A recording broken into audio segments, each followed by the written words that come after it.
Welcome everybody to the Get Bit Podcast, the podcast for blurs, for nerds. If you have a fandom, you are most certainly welcome here. We are your hosts the most. I myself, Black Spartan, the man to my left, your right, Tafari TV, and Show Guy Joe. Fellas, how we doing on this? We made it to Friday weekend. Bring on the fall weather. I'm tired of the heat. I mean, that weather as what do you have, Joe, that you were left unsupervised again? Tafari knows what it is. See, I told you I got it coming in the mail. Is that the one that you were supposed to get, or is that something else? That's the new one.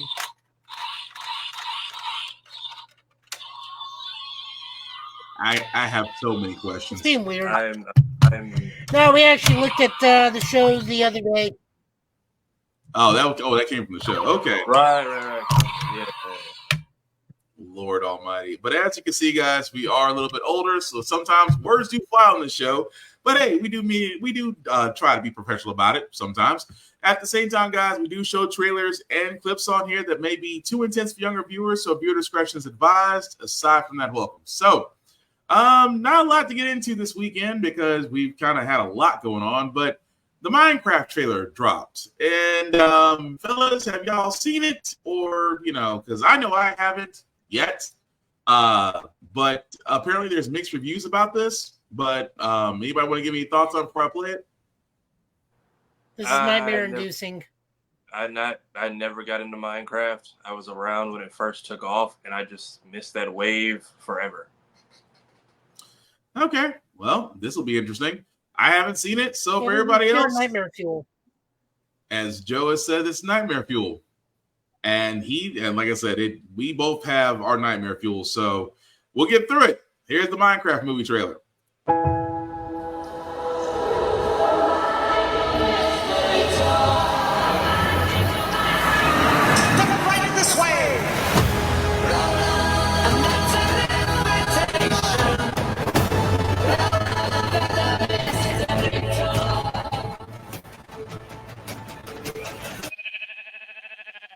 What the hell?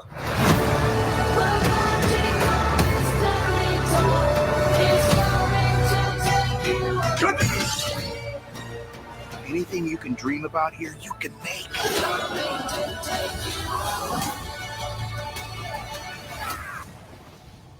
Who are you?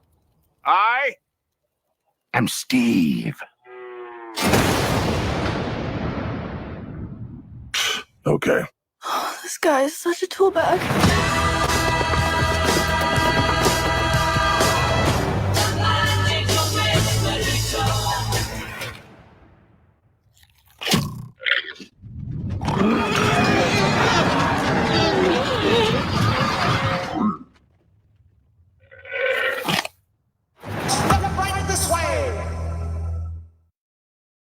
All right, so that was the trailer, guys, for Minecraft. As you can see, comes out April 4th. It's different. I mean, don't get me wrong. I know what Minecraft looks like. My son plays it. He has fun with it. I was worried when it was becoming a movie how they're going to do this, because Minecraft is just your creative build. It allows you to use your imagination, allows you to play certain mods in games, things of that nature. I do see what Joe is saying about the nightmare fuel, though, because I don't know. It's out there. I know it'll attract some people. What do you guys think? It'll be on streaming April 24th. Damn. It's really dependent on whether or not they get that young, addictive, and OG Minecraft crowd in it. Animation or the CG looks like the Goat Simulator trailer from last week. I'm guessing there is like a clause in game movies that says get either Chris Pratt or Jack Black or both if you can, I guess.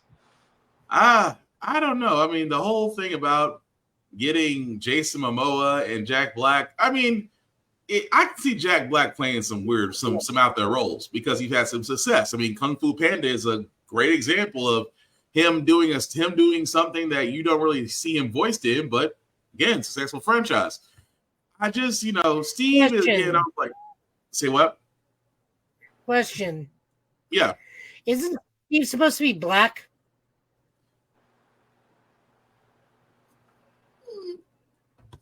They didn't really say specifically. I didn't even know Minecraft had characters In until Smash I mean, Brothers, isn't he like?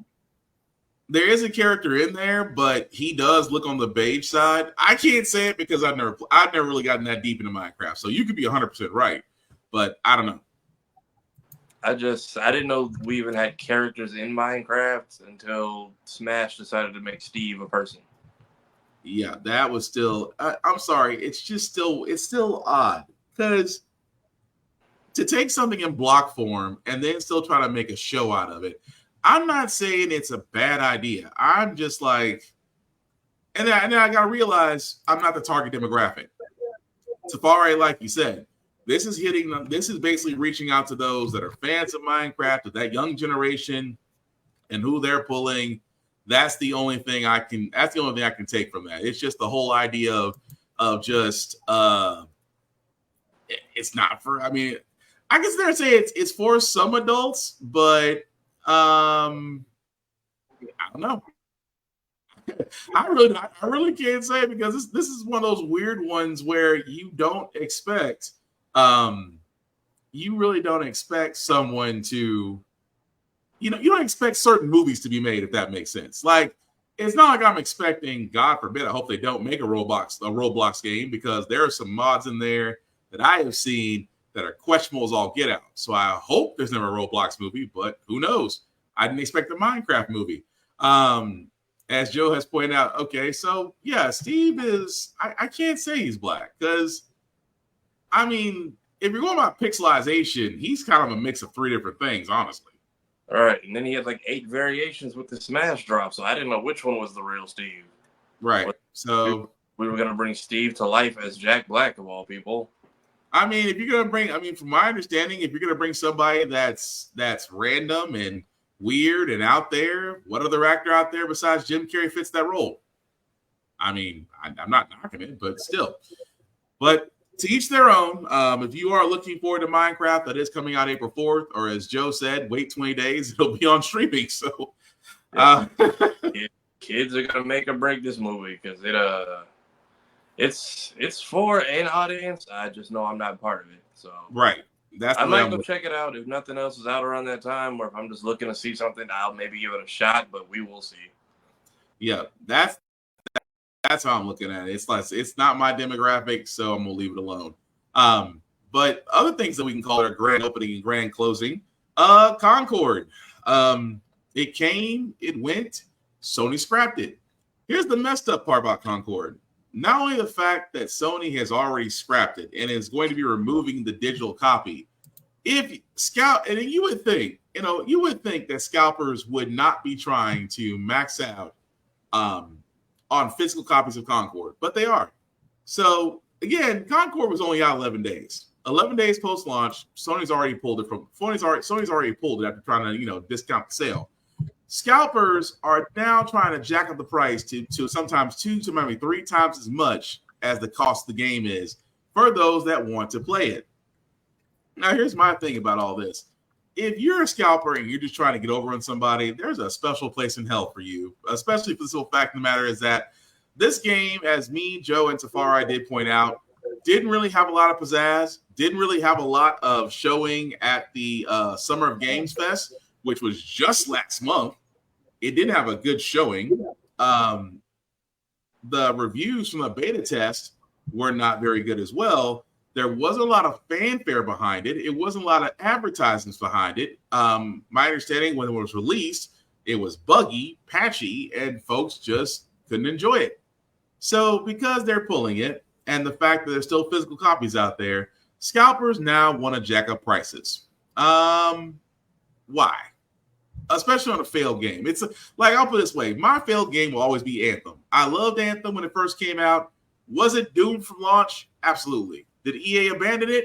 All together true. But do I still like going back in there and playing it sometimes? Yeah, because we had Iron Man for 20 plus days until you realize the leveling up system was crappy. It was patchy. The same missions got reran over and over again. But still, it's a game that I know and love in my heart, and I still have a physical copy of it. Some people might feel the same about Concord. But guys, what do you think? I mean, we already knew that Concord was already going to be a doomed ship from Jump Street. But are we really surprised now that scalpers are just trying to take advantage of those that still want to play it regardless? I mean, I'm not shocked, but it's just like, who's buying it at this point? Because it's not delisted yet, so you can just download it. But even when it's done, what do you just do? Play offline by yourself in an empty lobby? Or I don't know enough about the game that it works. Well, some people are actually why you failed, but you can still do private games. You can still set up your own private games and just go that way. Some people, there's one guy on PC that's actually set up as a server.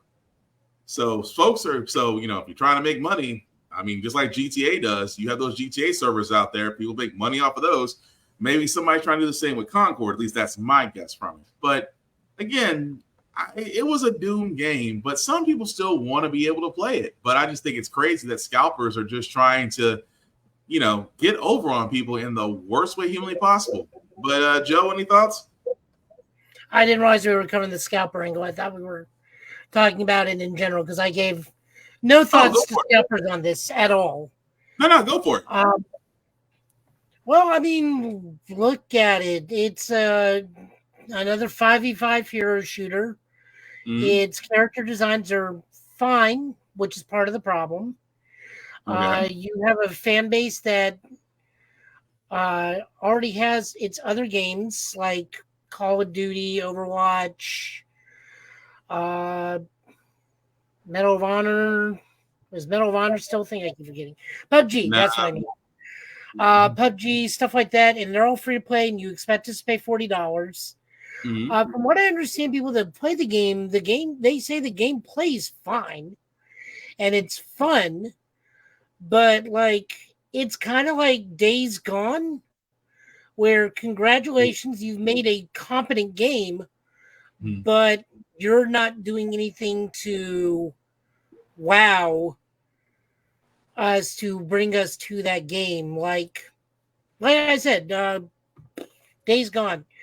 Competently build open world zombie killing game. Yeah. That's pretty much it. There's no, we can make our own tools. We can make custom weapons. There's some sort of bizarre challenge or exciting gimmick to it. I thought maybe the zombie hordes was supposed to be the thing, but Concord has the same problem. What separates it from Overwatch other than we get a new cutscene every week? Great. I don't care about any of the characters. Your story, if you wanted to tell me a story, why didn't we get a PvE section? I mean, and we're going to take this into the part that we're adults here. Overwatch had adult content made off of it. Yeah. Sure. They're not doing that with this one because no one finds their character designs inspiring. All the character designs remind me of backups or extras from Guardians of the Galaxy that just kind of live in nowhere, live across the galaxy. The trailer presented a Guardians of the Galaxy style game. Sorry, I'm going to keep going. It's kind of a rant ramble. Sorry. Go. We were expecting the very, very good, but for whatever reason, financially underperforming Guardians of the Galaxy. Thanks for that, Avengers. We expected that with this game, and instead we got 5v5 hero shooter, where they're already in an overly populated market. They want us to pay $40 plus roadmap content when it needs to be free. They got another game, Marvel Rivals, coming out, where everyone's excited because it's a 5v5 hero shooter, but we are excited because it's Marvel characters. We know who they are. We know what to expect. It's free to play. We will have to pay for cosmetics or characters or whatnot. That's fine. I'll pay $10 for Venom. I'm never going to use them because they got magic in there, but that's what Concord's problem is. It's the Days Gone of 5v5 hero shooter. It's competently made. It's fun to play, but there's no hook. I mean, you are right. Although Days Gone, that was one of my favorite games I still love playing. But you got a point. There's nothing that makes it stand out. There's nothing that makes it stand out. It falls into that same sandbox of free to play four versus four, and you're trying to cash in on the microtransactions. You're 100% right. There's nothing that makes it stand out from it. Although you would think, and I keep saying this all the time, although I keep hoping for a Days Gone sequel because there's still plenty of story in that one, but I digress. Leave that one alone because that's a whole nother rant. I don't want to go on about Days Gone. But no, with Concord, it's exactly right. It's just it's like a rush to process on really trying to get something out there, but you're not trying to make it stand out. Like you said, 100% right. So is it still out there, or did they officially yank it from the shelves on top of? They are in the process of yanking it and giving full refunds. Right. So and a lot of people are people flooding the stores and buying it to sell, or do people sell copies they already have? Because like selling both my copies, Walmart, A and B more than likely. Oh okay, yeah, both little my bit A, Walmarts, little bit B. yeah, both my Walmarts don't have it, but I'm like, we don't get a lot of product over here anyway, so I wasn't sure if that was because of this or if they've been even GameStop and Instagram was like, JK, don't buy this. Right. I mean that's honestly what it is. Is that a lot of places are already bought out, and just like when PS5 and Xbox Series X came out, scalpers have already bought bundles of it, and now they're just reselling it at higher prices. So it's a little bit of column A, column B. But and on top of that, the developers even said we're going to go back to the drawing board on this and see what we can do with this game to salvage it. I mean, more than likely they're going to add a PvE scenario into the game because, like, the best example we can get for how a 4-man party shooter game is Helldivers 2. We paid $40 for Helldiver 2. We have to pay for microtransactions in Helldivers 2. The difference between that and this is it's a 4-man PvE kill simulator. We are living out our Starship Trooper fantasy, our surviving Terminator fantasy. Very soon we're going to be surviving the Protoss. Still need Casper Van Dien on the voice acting. Go ahead. But like that's its hook. That's why people are willing to pay $40. We actually have a Starship Troopers game now, and we have Earth Defense Force, but there's not a game where I can hop in with 4 friends, go fight bugs, go fight Terminators, and then eventually go fight the not Protoss, and have call down tactical strikes with giant fire bombs, have lasers, have machine guns, and everything underneath the sun, and you have multiple mission types in the game. Like that's the hook. Although the surprising thing about Helldivers is that they're getting a new enemy. They haven't announced it yet. I need to get. That's that Protoss thing I keep bringing up. That's new enemy. Okay, is that on top of the not quite Protoss? Last I heard, people were not happy with the last couple updates because they introduced the level 10 difficulty, new spawns, harder bosses, and then nerfed all the best weapons. So people are just raging out. Pretty much.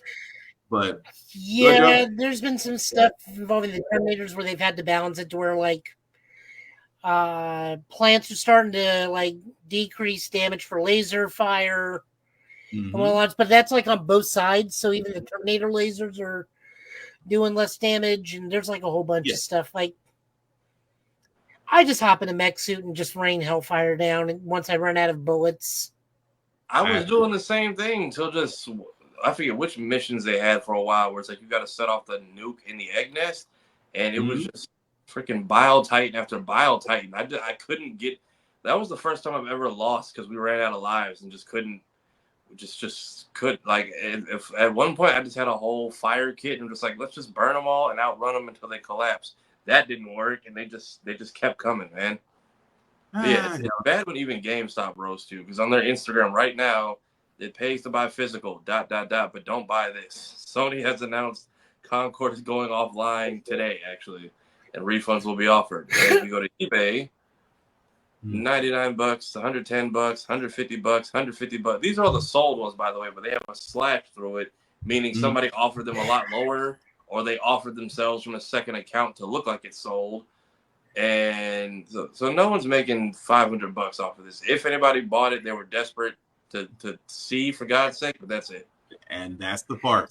But I'm glad you brought up. I am glad you brought up. I'm glad you brought up GameStop, because that's a wonderful way. I'm sorry, what were you gonna say before I go to GameStop? Well, there's another thing that actually tags on to this one before we hop on to GameStop, is that Sony's president said we don't have a lot of IP that we can use now that Concord is filled, and a lot of people are really coming after this man with the amount of dead IP. They literally have a mountain of dead IP that they can like resurrect any time. Like we have Resistance, Like we have Siphon Filter, we have everybody you gave a cameo to in the new Astrobot game that just came out.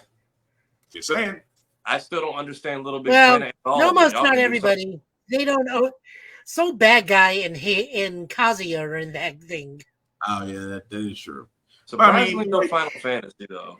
I guess they thought it was enough in Astro's Playroom though. But still, it's just the whole idea of, like Joe said, you have a bunch of IPs that literally you can resurrect. For a lot of people, everybody was expecting Legacy of Kain Soul Reaper to come back. That was a name that got brought up. Oh, that'd be so wonderful. You have a whole PlayStation All-Stars game you could redo with new characters. PS Move, which nobody played. That's Tricky 4. Like I said, there's a PlayStation Move All-Stars that nobody played because no one bought that stupid wand. But that was a crossover with Jack and Daxter, Ratchet and Clank, and Sly Cooper that people wanted for years. But you put it behind a gimmick that nobody bought, so you could easily redo that or do a follow-up or do anything new with any of those three. Well, I think Ratchet and Clank are still alive with Insomniac, but the other two you could still do something with, because we all just pretend Jack 4 never happened and that Jack Combat Racing was the last game. That is true. But the reason why we bring up GameStop, guys, outside of the fact that, you know, it's the place that never goes away. If you've seen, or if you've seen or actually seen GameStop have a different look in your area, it is only because GameStop is now trying a new IP, which is basically GameStop Retro. Now, of course, this is the website. As you can see, we're saying that there are some GameStops that have retro gaming, which means, as you can see at the bottom, they are going to be offering previous systems. As you can see right there, take your pick from Nintendo DS all the way to Xbox 360, even some Nintendo and NES, some Game Boy Advance, Sega Genesis, Sega Saturn, and Dreamcast, PS Vita. Pretty much every previous system up until now is now going to be available, as well as certain games. And yes, if you're wondering, they're going to probably try to nickel and dime you on the games too, because as you can see right here, prime example, Super Smash Brothers on Melee on GameCube, $45. That's not terrible compared to what it's. I feel like they are trying to undercut mom and pop shops, because a lot of these prices are lower than what you would find them for at a con or at a local retro store. Like, and someone will absolutely buy Melee to start a tournament. But here's the point I'm making. That too. No more Dolphin Emulator. But let me ask you this, and I'm just going to point this out. Are you okay with paying $65 for a Mario Kart Double Dash on GameCube? Compared to what I've seen, some people. Go ahead. Now keep in mind. I'm sorry. Go ahead, Joe. If it's inbox with instructions, yes. Yeah, if what they're pictured is all for that price, because Double Dash, I've been told, Double Dash is the one I never got my hands on, and it's the most expensive one to get a hold of. So, like, these prices aren't bad, but the question is, if I walk in there, am I getting what's in this picture? Because I refuse to believe that is the copy of Sonic Adventure 2 that's going to be in there, and it's not going to be like the CD by itself at that price. But that's my point. And this is why I say I'm having an issue with it, because if you're going to be selling games, I understand values of certain games go up and down. This is a given. Like, you know, I could argue Legend of Zelda Wind Waker on GameCube, still $60. Wind Waker was what, 19, 20 years ago by now?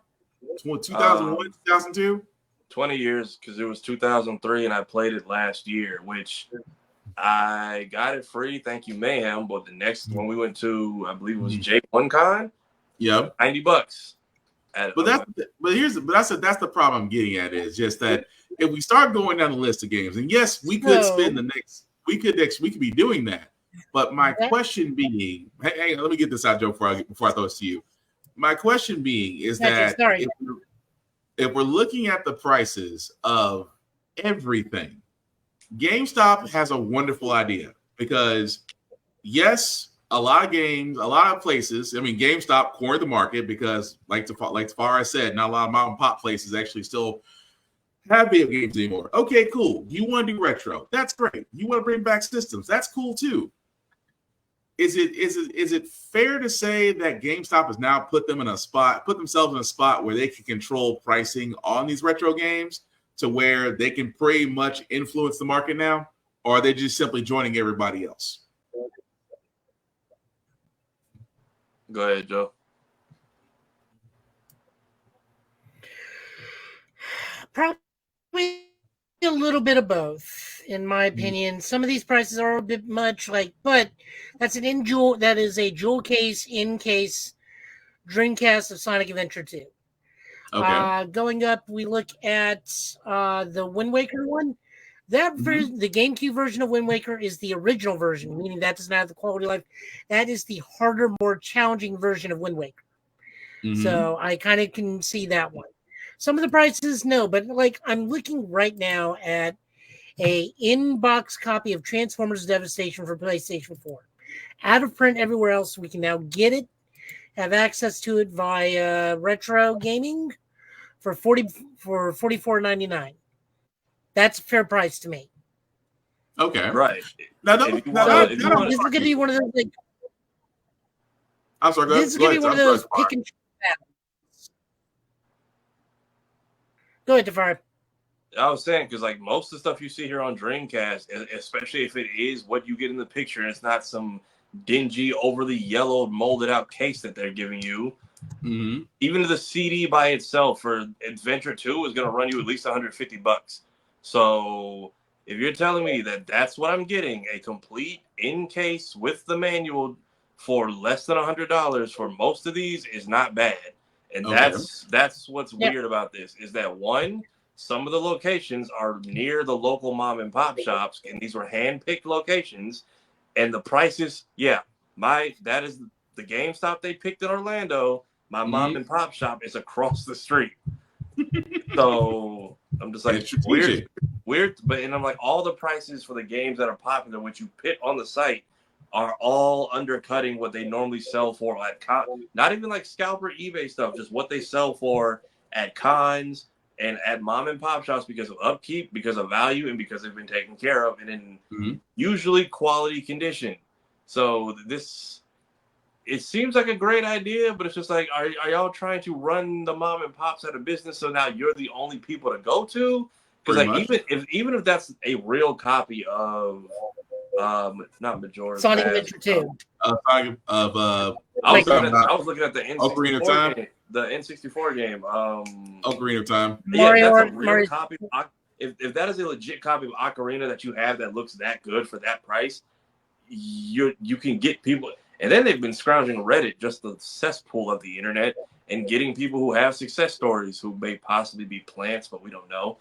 And it's like, look, I actually got a good trading deal, or I actually got this, and I'm just like, y'all don't do anything for the greater good. What's the deal? This is like when LexCorp tried to give people free energy. What's the real deal here? What's your real game plan?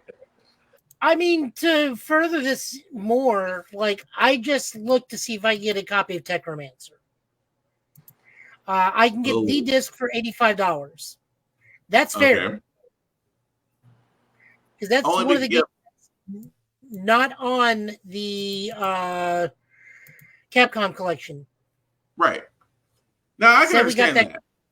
Said we got that piece of crap Capcom Fighting Jam.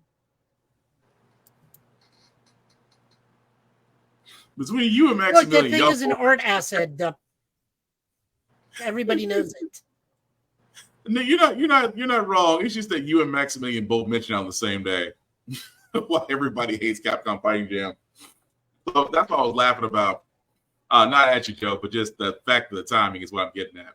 But no, you're 100%. You guys are both 100% right. I can understand the reasoning behind some of the pricing. It's just that I fear that GameStop, because GameStop is doing what it did beforehand. We thought it was going to balance the force. It wrecked it. It killed EB game. It absorbed EB games. It killed just about every other video game chain out there outside of smaller mom and pop stations. As Tafari pointed out, they strategically put one right across from one. So if that's not threatening business, which I think it is, because now the retro market is starting to take over because, well, not everybody wants to get a PS5. Not everybody wants to get an Xbox Series X. Or, is the Nintendo Switch 2 going to be better than the original one? Nobody wants to sit there and really waste time on the highest level of gaming when retro gaming is relatively cheaper and easy to find if you don't want to do the mods. But I'm just saying, for the simple fact of the matter is just that I always saw GameStop as evil. I always saw GameStop as, seeing an opportunity, taking it, milking it for all it's worth, and then just throwing it away when they can't do anything with it. Because they did the same thing with ThinkGeek. They did the same thing with, I forgot what other brand they purchased besides ThinkGeek, but pretty much bought them, absorbed them, threw away what they couldn't use. It's like a vulture picking a carcass, and I think they're doing the same thing here. But again, that's just me. They could be more helpful for the retro gaming industry. Like I said, I just see GameStop as evil. That's all I'm saying. But one more quick bit before we get to our next trailer. For all those that are you're an Xbox user and you're worried that you will not be able to get to play the Marvel vs. Capcom Fighting Collection, fear not. You will actually get to do it, Xbox fans, because come September 12th, you will have that version available to you somewhere between the release window of next year, between now and next year. So if anything, a lot of people were worried because remember when Microsoft bought those exclusives, they kept on thinking that Microsoft was going to, quote unquote, make certain games, Call of Duty, Xbox exclusives. But that doesn't seem to be the case because as me, Joe, and Tafari did point out about the Marvel vs. Capcom Fighting Collection, it is worth playing, especially the 1 and 2, just because for me personally, Project Justice and Power Stone, I can't wait to get back to playing those again. But the fact if you were worried that you would not be able to play on Xbox, it will definitely come to you. So guys, is it more of Xbox fans were just, complaining until they got what they wanted, or was it just the plan all along? They just need to be patient. I think it might have been a plan all along because you really, for old games, you'll get a decent rush initially. Mm-hmm. But I feel like at this point, you need to, if you're going to relaunch, you need to come back as a multi-plat because, one, I don't think development and upscaling can even cost that much. You need to keep your servers running, and you're going to have all these other games. Ever since Fortnite went crossplay, I feel like it's kind of put everybody under this radar of they were able to do it, and they're not specific to any one console. So what's the holdup for the rest of you? Yeah, that's fair. Joe?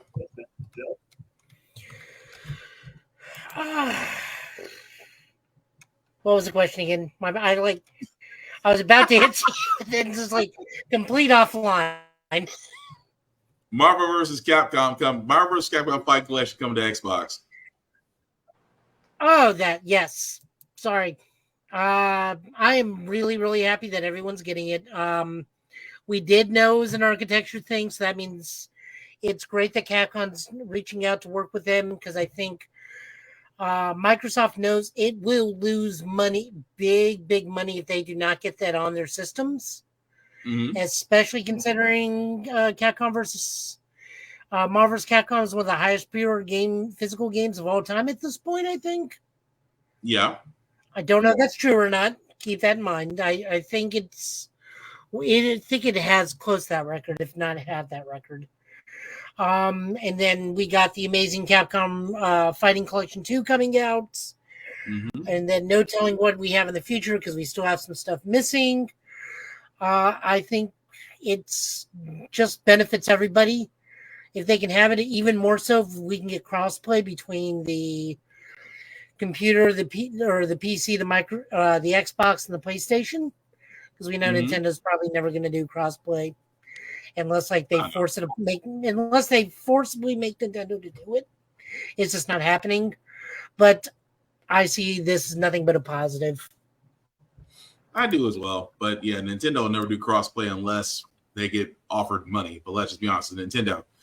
But anyway, getting back to the trailers, we saw a couple of weeks ago for Mortal Kombat 1 Chaos Reigns, we did see the gameplay for Cyrax. Now we're seeing the gameplay for Sektor. Again, this is Mortal Kombat. You should not be surprised about the blood and gore.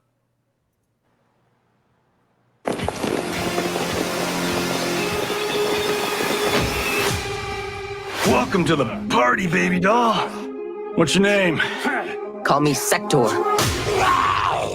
I'll call you anytime you want. I share his vision for the Lin Kuei.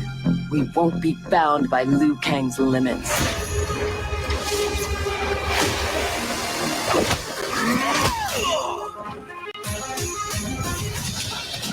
As you fight over land, resources. Myself and others seek a powerful future. They and their ilk cling to an anemic past. You and Sub-Zero won't earn the Empress's mercy. Once said, her mind doesn't change. We are not fighting for her mercy. We are fighting for our lives.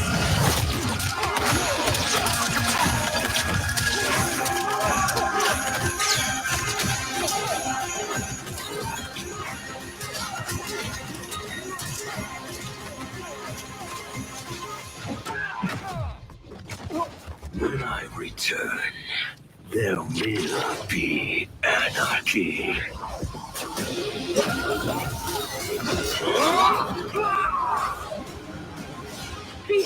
No!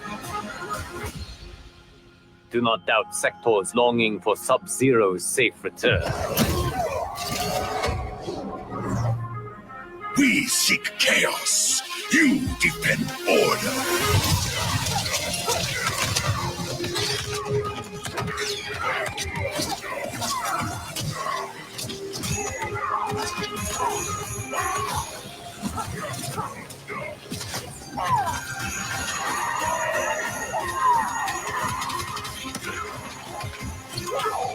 Bihan, can you hear me? Our goal is unchanged.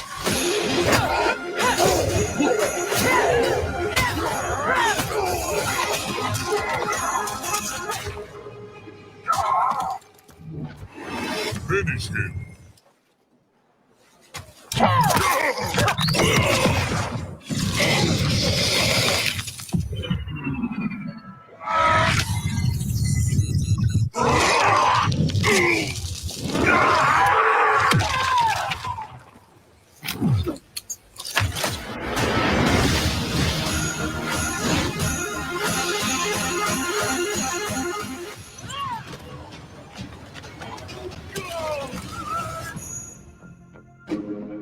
I forgot they were bringing back animalities. Or is that what they're called? Yeah, they're called animalities, which is basically your free updates for all players. I meant to mention that. But yeah, that was the gameplay for Sektor as for Chaos Reigns. As I think I was trying to see when she's available. My bad. I meant to see when she was available. I think that's The same day Terry comes out. Right. Yep. okay. Gotcha. Cool. Thank you. So again, first thing I wanted to say was she's Iron Man. I mean, basically, once during the fatality, I'm like, this is Riri Williams in Wakanda forever. pretty much. And her animality also- that's right now. I'm sorry, Joe. Go ahead. She's also the daughter of Mrs. Bao. Yeah. So I'm not against it. I would probably give it a shot, but you know, they are upgrading a lot of different things on Mortal Kombat 1 from story included. I just finally was able to play MK1 and just now getting to the Chaos Reigns part of it. So I haven't gotten that deep into it, but I'd give Sektor a shot. What about you guys? I'm curious to see what this Chaos, because I didn't see the end of the Mortal Kombat story. I'm curious to see what these Chaos Reigns goes into and if they're going to be doing more story packs after this. Because it feels like this is the longest they've run an MK game for a while. Usually they do like what 1-2 combat packs and call it a day. Yeah, at the same time though, it's kind of like what they did with or Mortal Kombat 11 with Aftermath. Yeah, so I don't even think I was Aftermath where Liu Kang is officially in charge of like the universe. Mm-hmm. Okay, that's pretty much where Jack's been making poor life choices. Yeah. I was still mad about that. You had Jax making poor life choices of all people. Johnny Cage, I can see that, but Jax, that I just feel like they did my boy wrong. But anyway, let us know what you guys think. As for me, no, I will be asking. I would say, for me, no, I will not be. I will not be playing that. I will be too busy asking how many people are they okay before punching them again. Look, if it's a choice between robot cyborg ninjas and Terry Bogard. Well, let's be honest. I'm pretty sure you're going to be in the world of Street Fighter when since Terry and then Terry done got loose. I meant to watch some videos of people actually playing him to see what happened, or checking out Joe on his Joe Italian last name and just seeing him play. Have you played with Terry yet? He doesn't come out to the 24th. Ah, sorry. That's the big thing is that Mortal Kombat DLC drops the same day as Terry. And everyone's just like, those ninjas look nice, but Hungry Wolf. That's going to be interesting. Considering the 24th, that's just less than 18 days away. But it's going to be interesting. But what's also interesting is, Joe, you called this one about Sparking Zero that eventually we were going to get Majin Buu. How do we feel about this before we play this? Candy? I'm curious about Super Boo's voice, but I'll get into that afterwards. People think the ending slot spells GT, and I just don't see it. I'm also curious because we finally started promoting Daima, who these last slots are going to get filled by. There's not too many GT characters we got to go into. There's Pan, there's Super Saiyan 4 Goku, Super 17, Baby, and Omega Shenron. That's just 5 to 6 slots. I mean, but then some games they gave Shin and Nova Shenron. We could get into movie characters like Janemba. We could bring Bardock or any of that crew back because they all were playable characters before. I thought Bardock was already announced. Bardock is, but Bardock's team Bardock has been in previous Budokai games though. So I'm curious what movie characters we could bring in. Janemba's one that's usually brought in every time.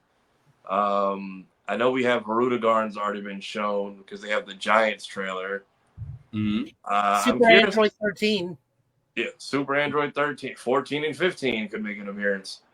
I'm curious to see who fills these last slots. I'm hoping they're all what-if characters since we're getting those scenarios. I'm also hoping we get more alternate fusions like we did in Budokai 2. Okay, that's what this trailer's about. This one is the Majin Buu Saga trailer for Dragon Ball Sparking Zero. I wonder if this music is also not going to be in the final game. Join me! Excited! We'll kill you. Is that all? Idiot! It's pretty amazing. While I've been in Otherworld, I've done nothing but train. Goku! I'm not whoever this Gohan is. I'm the one and only Great Saiyaman! This is not over. I promise you that. But it looks like you got plenty of energy. You've outlived your usefulness. Be gone from my sight. Nice shot. As you wish. If I drop my guard for even a second, I'm toast. Yeah. Now, before your new master. Vegeta, let's go. It'll be over soon enough when I kill you. I'll give you a fight.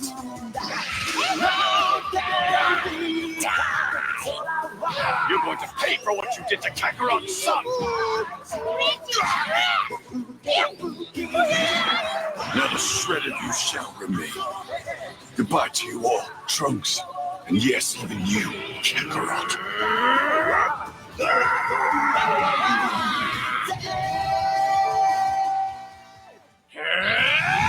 This is what I call Super Saiyan 3. You really like fighting you! Who wants to fight first? You want to hurt Mr. Satan? Then we'll take you down! You annoying. Die. You annoying. We're gonna make you cookie. Whoa, you pissed me off! Fight you. I'm gonna kill you. You can't win. Kill you. We'll kill you. I'd say my strategy was quite successful. You've got no honor. Stealing other people's power. Like you haven't pulled out all the stops in your misguided effort to beat me. Vegeta! Give it here! Thanks, Vegeta. All right! I am Super Vegeta!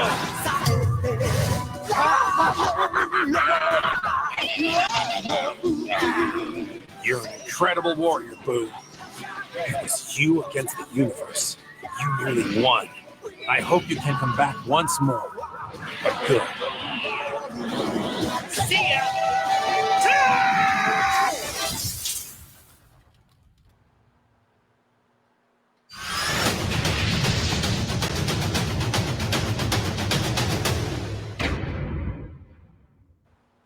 Yeah, we got slots in the middle, slots off to the side, and slots up top. Yeah, we do. Hang on, let me go back to it. So, okay, there we go. So, yeah, you still got quite a field to still fill out. Let's see. 1, 2, 4, 6, 8, 10, 12, 13, 14, 18. You still got about a good 23 characters still left. Yeah, so I feel like they could either, if Diamond's finally being teased, these could be the, and then those DLC characters, that could also be the slots they're going to fill out, or at least the bonus, the pre-order bonus people. So I'm curious to see who's left, or if these are all people you just got to play the game and find out. Right. Joe, what do you think? Joe, you're muted. Muted. You muted, Joe. Like I said, we got End of Z, so we have 3-year-old Pan. We have Oob. Those two are going to be auto-included, you know that. If we're adding stuff in from Super and the Broly movie, like we already see, we also know we're going to get 5-year-old Pan. Probably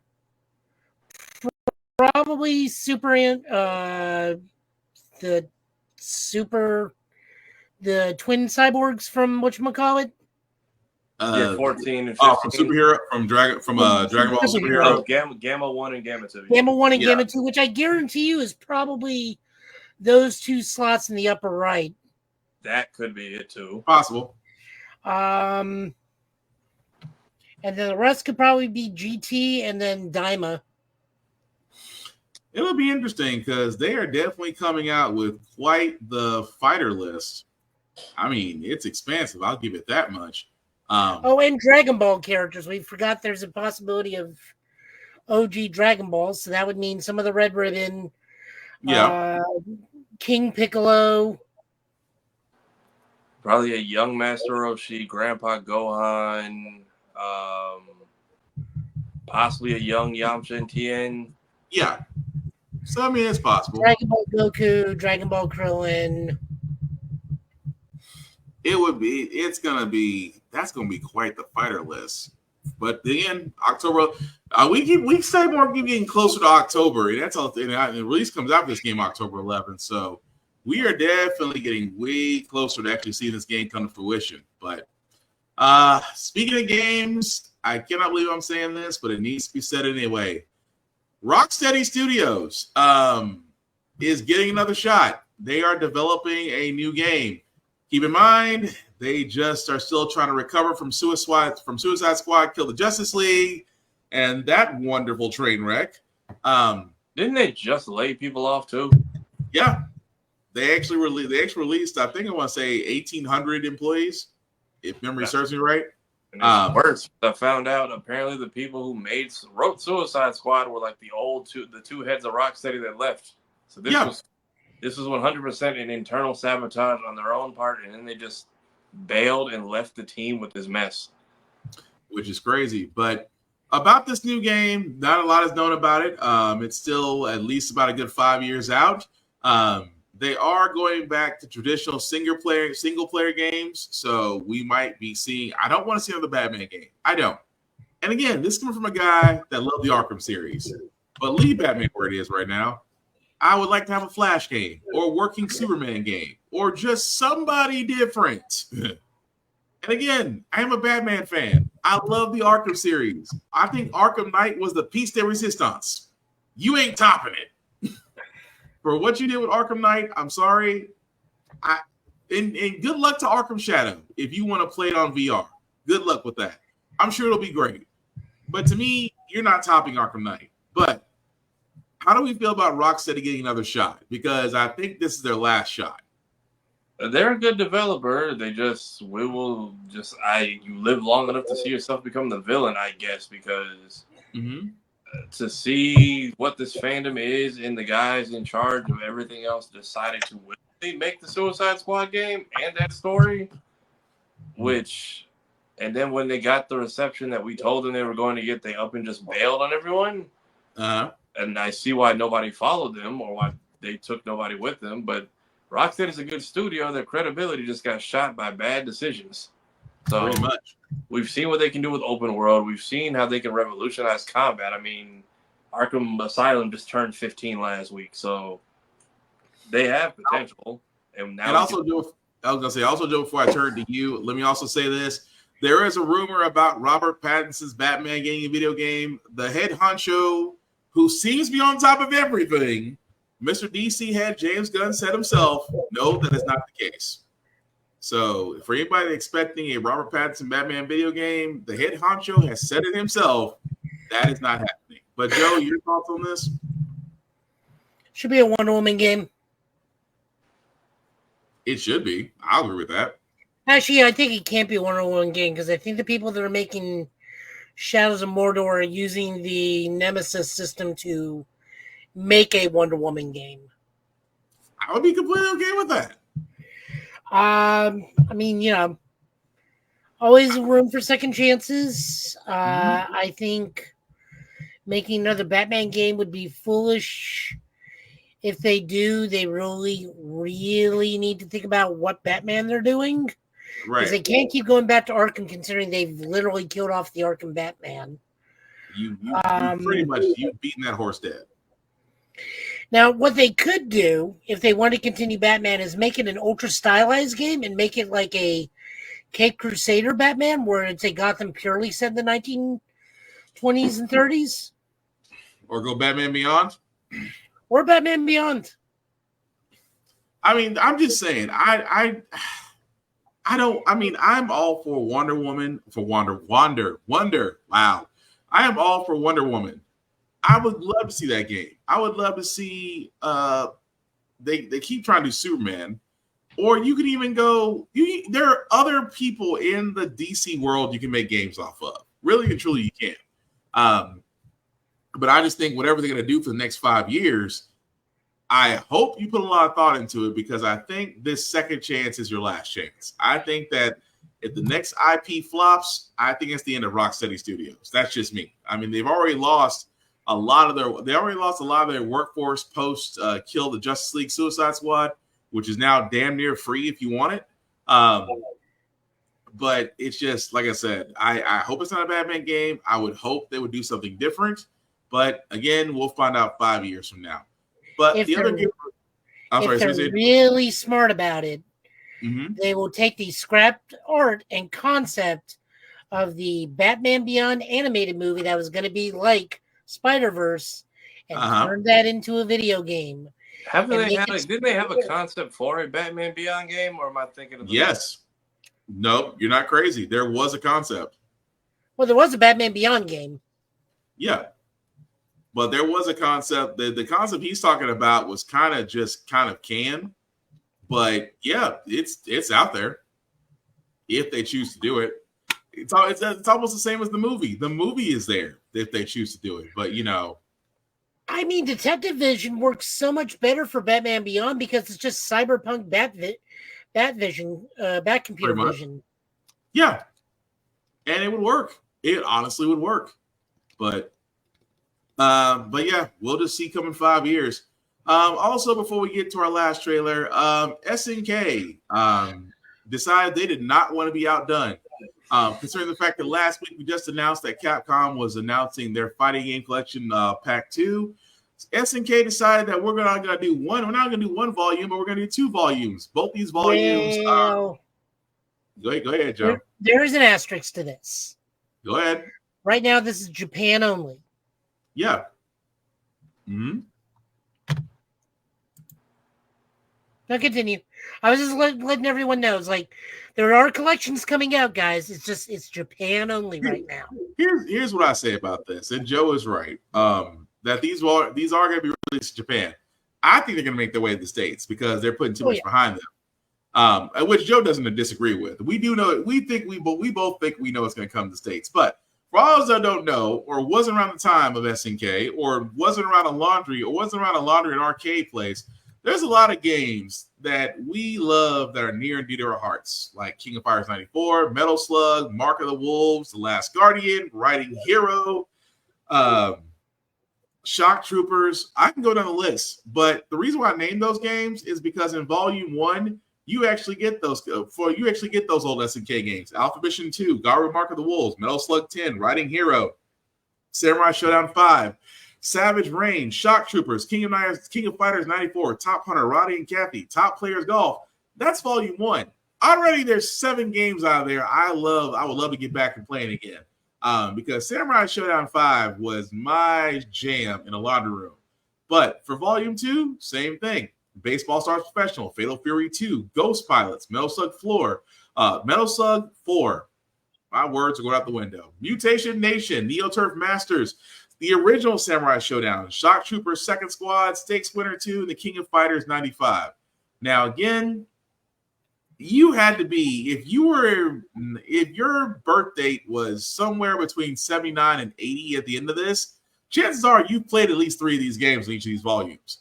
But if you haven't, get to the golden age of SNK, the things that we love to play. Now, like Joe said, these are only available right now in Japan. As you can see right there, will be released December 12th in Japan. However, still believe that it'll still make its way to the States. But Joe, I know you've played either some or all of these games. And Tafari, have you played any of these games, or do you remember? I feel like I've gotten my hands on them either just in party plays every now and then, or just rare trips to arcades, but nothing that immediately speaks out to me. Mm-hmm. But definitely touch some of these in passing. I'm just jumping off Riding Hero. Riding Hero came out around the same time as Road Rash. So that's why I love that MotoGP racing game. But yeah, Joe, what do you think? I mean, if I got to import these, I will. I mean, Mark of the Wolves on here. KOF 95 is my favorite KOF. I actually have my original disc copy, which I remember getting from when Kroger's used to have video game rentals. When it was going out, they had a sale, and I rented it from them so much they held it for me and gave it to me for like $2. Nice. Because I was the only one that were rented. So that's how I know how to fight Crab Claw style. Just that. I was like, wow, you took me back. You said when Kroger's used to have them. Physical copies, guys. We keep saying physical media. Keep up with it. But yeah. Oh, this disc won't play anymore. That thing's been disc doctored to hell. Damn. But yeah, it's going to be fun when that comes out. But again, like we said, right now it's from Japan, but we know eventually it's going to come to the States because I think this got too much behind that. And again, we would like to enjoy the things that Japan enjoys sometimes. Just saying. But the last trailer we do got, guys, as Tafari has pointed this out, this is a sleeper because I forgot about the Wild Robot. And it just goes to show you with everything coming out, also with Beetlejuice coming out today, Beetlejuice coming out today, I forgot this movie was still coming out about the Wild Robot. But If you guys don't remember, here's a trailer for it.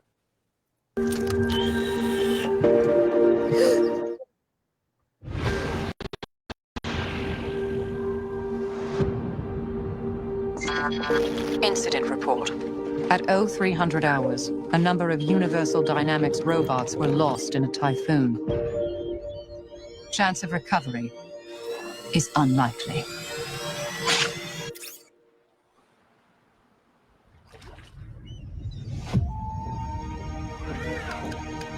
Do you need assistance?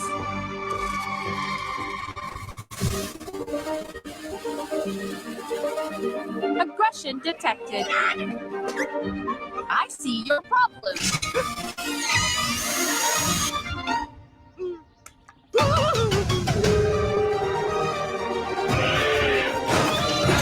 Processing language. You need to learn how things work on this island.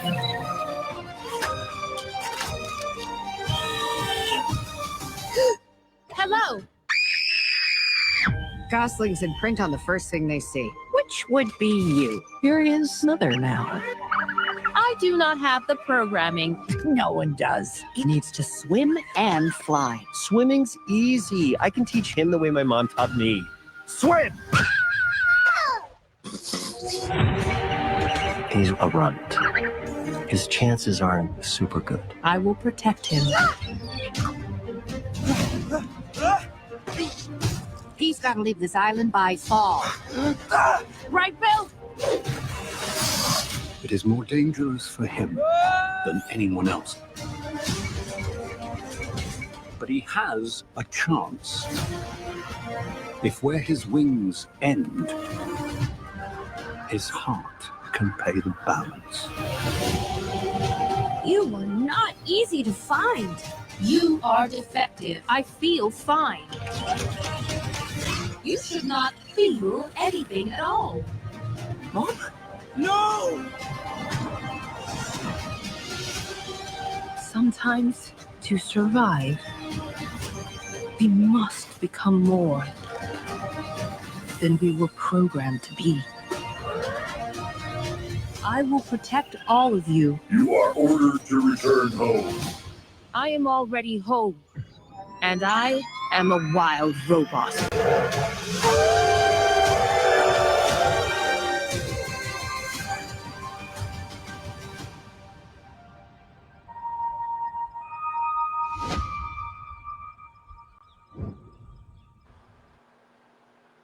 I don't know how I feel about the bird getting yeeted. Hey man, swim, sink or swim. Pedro Pascal ain't got time to teach this many damn kids in this many universes. I mean, I didn't expect the fox to be like, I'm gonna just shoot you like a little bit, like a momentary of me. Yeet. That's the way it's. I was not expecting that. That is the Wild Robot. As you can see, guys, comes out September 27th this year. This is gonna be a sleeper because I would take my kids to that. But what do you guys think? It seems like the time it's like Wall-E. You don't really know what's going on and what the plot is, but there's clearly an interesting story being told, and you think it would just be just the robot raising the duck, but then clearly the entire retrieval plot of the movie and trying to get the robot back in line is going to be a whole separate thing. Somebody said it best. You know, Pixar and Disney have they got Big Hero 6 and Wall-E. Warner Brothers has the Iron Giant, and DreamWorks has this. So robot movies usually do well. I feel like this one's not being talked about a lot, but this is one of the few movies I've stumbled across lately where I'm genuinely curious to see what this is, especially because apparently it's based off a book, I'm being told. I mean, I am really surprised. Again, it's amazing where some of these movies where it doesn't get a lot of advertisements or a lot of fanfare, and the fact that it's September 27th to 6th, 20 days away, and there's not a lot of press on this. This might actually wind up being a sleeper, because I definitely want to watch it. But Joe, what do you think? It looks cute. I may see it. I'm just sure about. Or I may be in the theater seeing Transformers for the 30th time. Is that this one? Transformers 1? It does come out. September 20th. So it's a week before this. Yeah. I feel like I'm not seeing a lot for any of these movies right now. I'm telling you, the advertisements are an all-time low. I don't know why, but it's like advertisements for a lot of movies, and I just thought it was just me. It's like it's not as high as it used to be ever since Deadpool. Like Deadpool was running the airwaves. I don't think they can show too much of Transformers though. Yeah, maybe, but still, it's just. I mean, not even a single commercial. I mean, even crappy movies get commercials. But again, right? I'll take movie trailers. I'm tired of seeing the same AI voice do every robot ad on YouTube now. It's getting old real fast. Oh, they're voice actors again. And this is why those video game voice actors are striking, because this is what you can do with T1000. I can see why they're a little bit concerned. I can. But yeah, I hope that movie genuinely does well. I guess when they heard we're taking care of a child, somebody said get Pedro to play the fox, because why not just keep having him deal with children in every movie? Yeah. But I feel like it'll get nominated for something, even if it doesn't get a lot of viewership. I feel like it'll be a sleeper, similar to. Now a lot of people didn't see, I think, because of COVID, but like the Bob's Burgers movie was actually really good, but a lot of people didn't talk about it. Yeah. That it also was a sleeper because again that was around the time of COVID. And Mitchell's versus the Machines was amazing. I've heard that one was good too. I think I was watching it on a plane ride and I didn't finish it, but I'm like, why did this have like a lot of fanfare when it dropped and then no one talks about it? But the movie was really well done. Yeah, that's the thing about it. Like a lot of these movies, they don't. It's that's the part that's always weird to me. It's like you see some movies, you see it everywhere. And again, I bring up Deadpool Wolverine because it's something we've always wanted.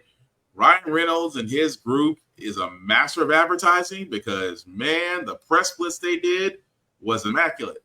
And then you get some movies like The Wild Robot where it's just like, unless you have to see it on YouTube just in passing, you wouldn't know.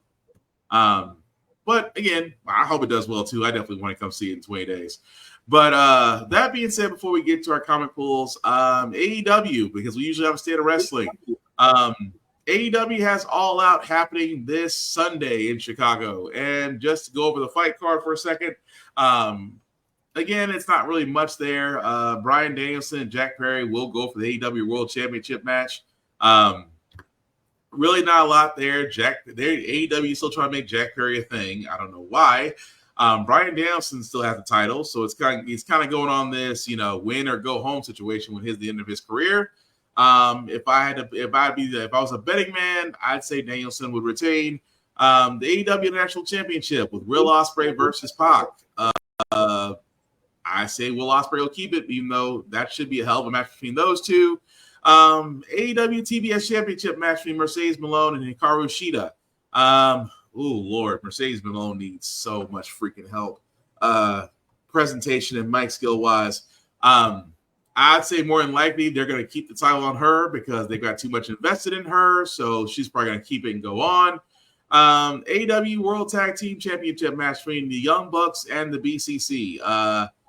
Young Bucks will probably keep it because they still want to keep the title going on them, although Claudio Castagnoli and Wheeler Yuta, great wrestlers, should be getting the title reign, but they're going to probably keep it on the heels. Willow Nightingale versus Chris Statlander Chicago Street Fight.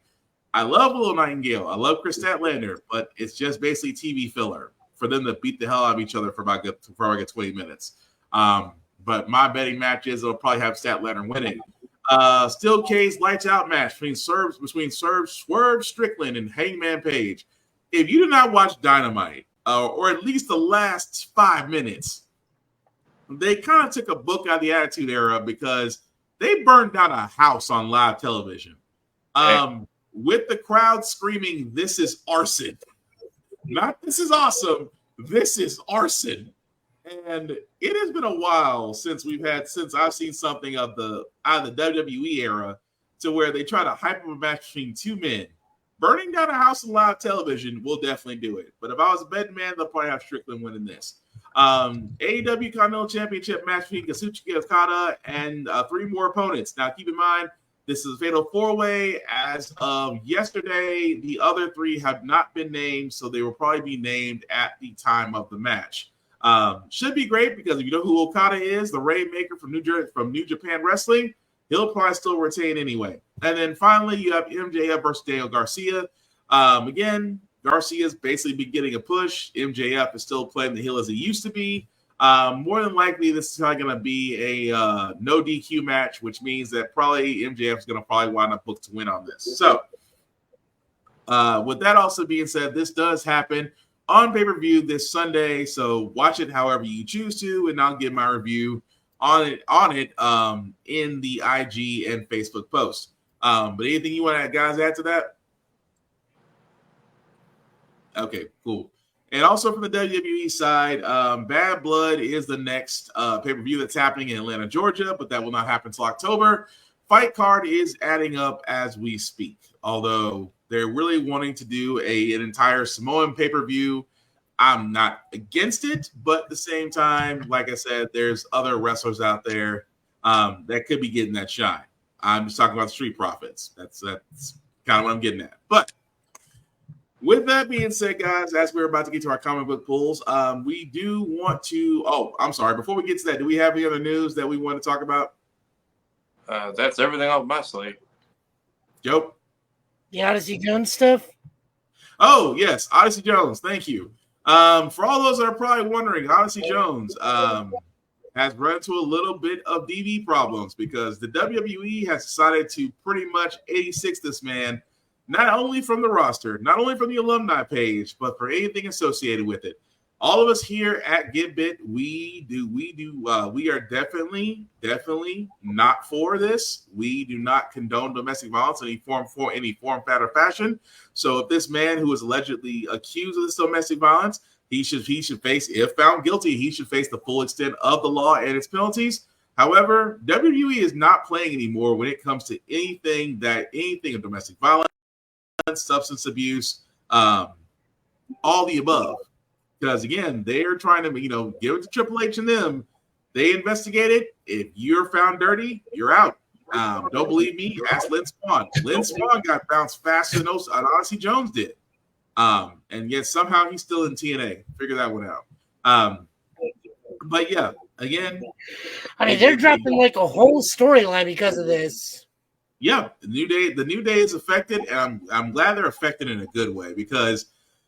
And I don't mean to get in this rant, guys. You don't split your merch teams. The New Day is a merch team. WWE knows it because whenever they have something to peddle, whenever they have something to hawk or show, 9 times out of 10, Xavier Woods or Kofi Kingston is the front of it. Now you don't kill your merch teams. Why? Anytime you split a tag team, history-wise, neither opponents don't do well. Neither members do well. Reason being, look at Enzo Amore and Big Cass. Where are they now? Big Cass is over. Big Cass has reinvented himself, and he's over at AEW. Enzo is in obscurity.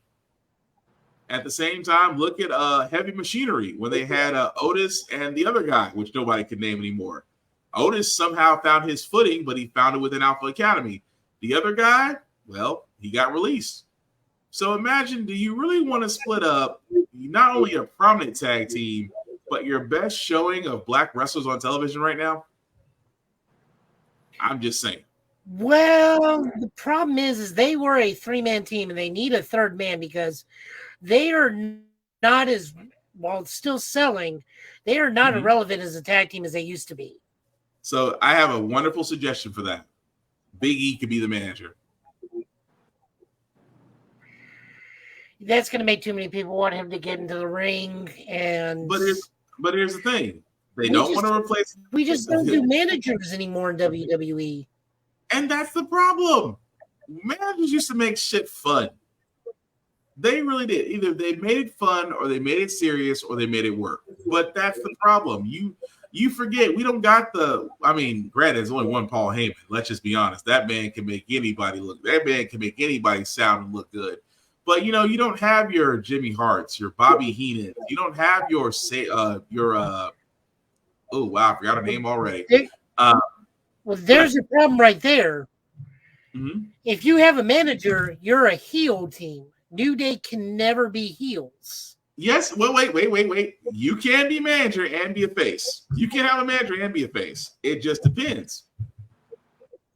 Because that's the reason why Big E would work. Big E would work as a manager for the New Day because he's basically taking his former position.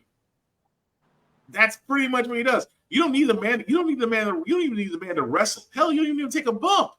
Because let's be honest, how many of us all try to imitate Big E's intro with the New Day? I know I did. If you're a manager and you come out with the team, they have to be heels because you're the one. The manager's the one that's going to be interfering in the match to ensure that they win. Wait. Meaning the New Day have to be heels. So wait. If that's the case, then what happened when I'm trying to think, because most managers aren't. If you have a manager by a tag team, and feel free to jump into this, everybody's listening to this, because that's a good debate question. I don't think because you have a manager, your team has to be heel. The manager could be there, and let's be honest, managers also interfere on faces. If your team is still a face, they're still going to interfere some way, somehow. I mean, look at Eddie. Even with Eddie Guerrero, he was considered a cool heel, and he had China, and China still interfered, even though the crowd loved him. So China, because they had a romance storyline going on, that's different. But it's still the same thing. You just sat there. That's my point I'm making. He was still again, I'm using him as a cool heel. I'm not saying he's a face, because cool heel was the thing around the Super Cliques and around the NWO and things of that nature. I'm just saying that it doesn't necessarily mean that you have to be, flat out hated by the crowd when you have a manager. But if you have a manager, not a valet, those are two different things. Understood. Sonny valet, Sable valet. This is keyword valet. Let's look at the managers on the manager side. Okay, I got one. Mr. Food, Mr. Whipple, Food, okay, Mr. Food, Mr. Whipple, Mr. Yeah, Fuji, fair. Bobby the Brain Heenan, Kevin Hart, or not Kevin Hart, but Hart. Jimmy Hart. Who else? Brother Love. Jimmy Hart. I don't know why I was thinking Brother Love. Paul Bearer. Oh, you can't put all of them were all heel managers. No, I can't say Paul Bearer was a heel manager, because Undertaker for the longest time was never a heel or a face. He was at in between, but Undertaker was counted as a heel because he was a monster to be fed to Hogan initially, and then the gimmick got over. That's when he was considered a heel. He was put against Hogan and Warrior. At that point, he was a heel because he was meant to go against Hogan. Well, so if you go against Hogan, you're automatically heel. This was the more black and white. That's fine. That's in terms of morality. Well, that's the part I'll give you, because at the time there was already a face. I'll give you that part. Then, go ahead. Then with Kane, then Paul Bearer with Kane. But then Paul Bearer with Mankind was a heel. So if you're a manager, you're more often than not MVP with Hurt Locker. See, Hurt Locker really wasn't heels though. Or Hurt Business. The Hurt Business, but that really wasn't heels. They were heels. I'll agree to disagree on that one. I don't think they were heels. Edge with the Judgment Day. That was automatic heels, because Edge wanted to. I'll give you that. That's heels altogether. I'll give you that. That's just basically. If you're a valet, or you're a third member of a tag team, more often than not, you're a face. Sometimes, not all the time. Sometimes, but they do the same thing. But if you're a manager, more often than not, you're a manager and you're a heel. But valets and managers both interfere. So what's the difference? Valets will not cheat to win. They'll cause, and if they cause distraction, it's cheating to win.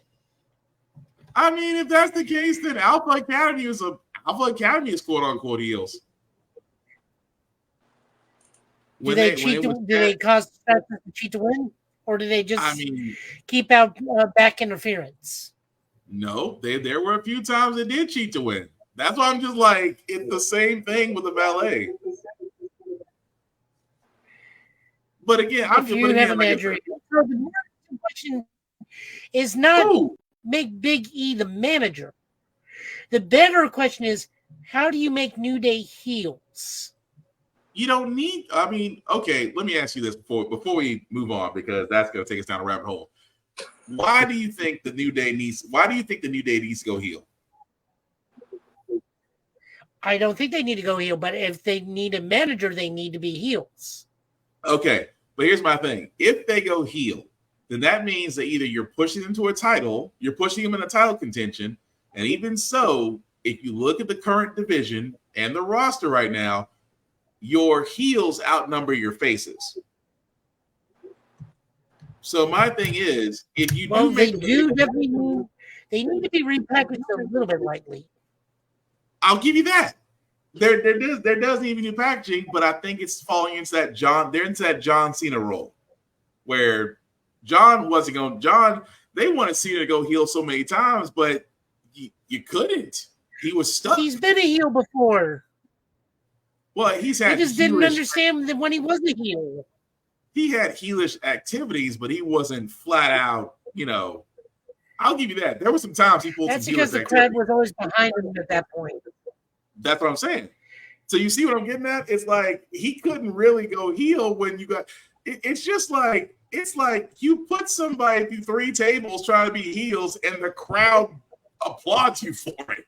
It's hard to make that work. As much as I don't like quoting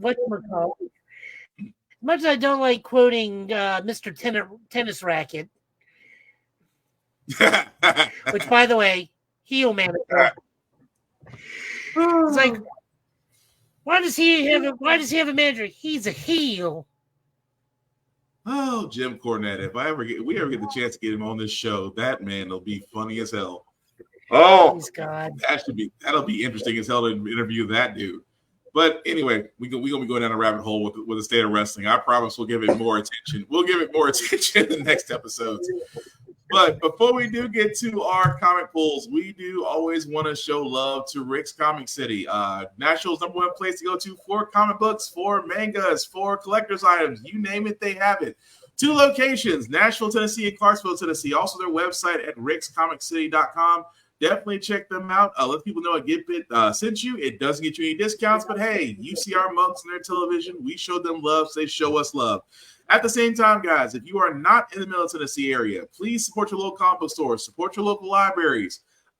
They need that support, your patronage, the experience you just cannot get anywhere else. At the same time, kids, there in some libraries, they do now have a banned book list. I cannot stress enough. Read the banned books. You will be better off for it because, again, that is literature, that is education, that'll definitely better help your life. So, again, support your local comic book stores, support your local libraries. If you're in the Middle Tennessee area, support Rick's Comic City. Trust me, you'll thank us later. Joe, I do see you have your comic pulls up, sir, so whenever you're ready. Oh, I was going to say in Florida, the banned books list is now just a whole wing. Damn. I can believe it. Yep. Mm-hmm. All right. Starting with what we got, Justice Society number 11. This is written by Jeff Johns, with art by Marco Santucci. This is a giant brawl between the Legion of Superheroes and the Justice Society as past and future collide with the present because Mordru is doing something, and it turns out it's all Eclipso. This is the big wrap-up. This is the big finale for Jeff Johns on Justice Society. They're actually going to be rebooting this book with the current members of the Justice Society and whatnot. Mm-hmm. It will no longer be Jeff Johns. I don't know the team writing it, but I am looking forward to it, as I'm a huge JSA fan. This was a decent wrap-up, but this was also very rushed because I can tell they told Johns to wrap it up this issue because The Eclipso diamond just came right out of left field for no reason. Mm-hmm. Really Because we were dealing with Perdegaton and his stuff, and then all of a sudden, left field, it was Eclipso. Mm-hmm. So this was definitely the wrap it up issue. I can see that. I mean, it kind of felt like Not that. bad. That pacing was all over that pacing was all over. Was everywhere, honestly. But yep, made sense.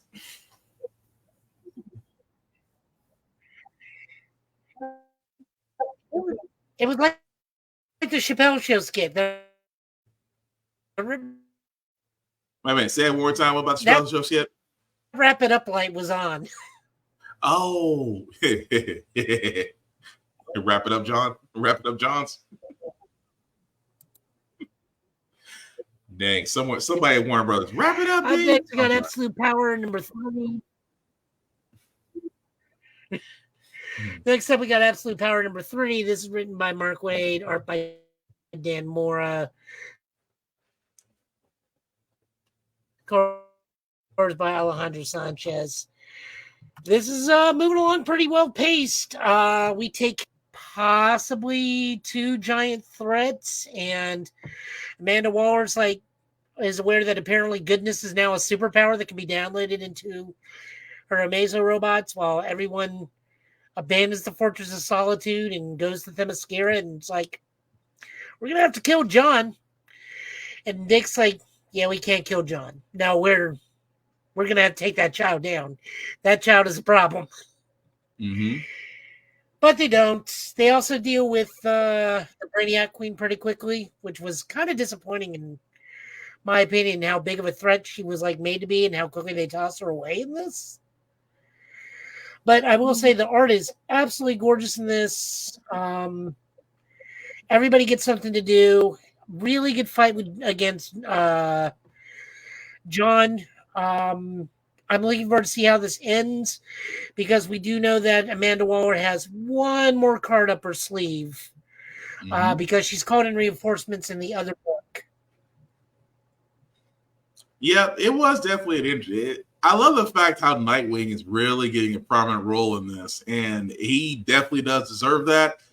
Although it's gonna be interesting. I'm gonna leave that alone because that's gonna kind of spoil it. I don't want to get too deep. I don't want to get too deep into this issue because I think it's gonna spoil the next one. But it does give you a reason to read the next. I'll put it this way: it gives you a reason to read the next issue. I'll leave it at that because I don't want to go too much in detail on that.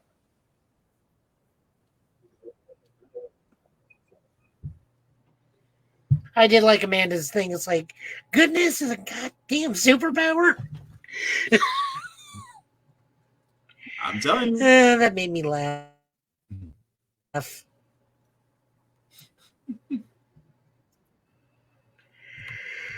Moving on over, we have 0 Hour 30th Anniversary Special. This is written by Dan Jurgens and Ron Mars. Art by a lot of artists. Daryl Banks, Kelly Jones, Tom Grummett, Norm Ratman, Jerry Ordway, Paul Petler, Howard Porter, Dan Jurgens, and Brett Breeding, and Alex Sinclair with... So, this is Joe's favorite book for the week already, and this was a hard toss-up. I'm also incredibly biased. Kyle Rayner book.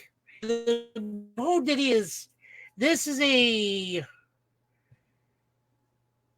different reality where this is still kind of like the early 90s on this earth, and Infinite Crisis has yet to happen. Black is trying to prevent it from happening by using all his powers, and once Kyle's power, because Kyle is a Green Lantern that should not exist in this universe. Meaning he was jumped over from another universe and dealing with these superheroes, because in this universe, for example, Batman is dead, but all his kids are continuing. Donna's in a bizarre mashup of her Wonder Woman costume from the 90s and her Wonder Girl outfit. Kara's in a Kryptonian recharging suit. Jackson, his current attire, which they have just given him now just for like photo purposes. But this is just one big Kyle Rayner love story because, Ron Mars and Daryl Banks made Kyle what he is to start him off with. Plus wearing his classic 90s costume. I love getting to see Jack back and stuff. It was this overall very enjoyable book for me because 0 Hour is one of my favorite Crisis, which is an unpopular opinion, but like that jump started a lot of the superheroes I grew up with in the 90s. So that's why. I figured you would like that book because it was Kyle. I was trying not to laugh. Because as soon as I saw this, I was like like, I said, no, go ahead. Oh yeah, it's Joe. No, you're right. This is definitely a book for me. Plus, like I said, we got to have Jack in here too because like those two and Connor are like the most three iconic characters of the 90s for DC at that point. Mm-hmm. No, that's fair. Now, obviously, I was gonna like this.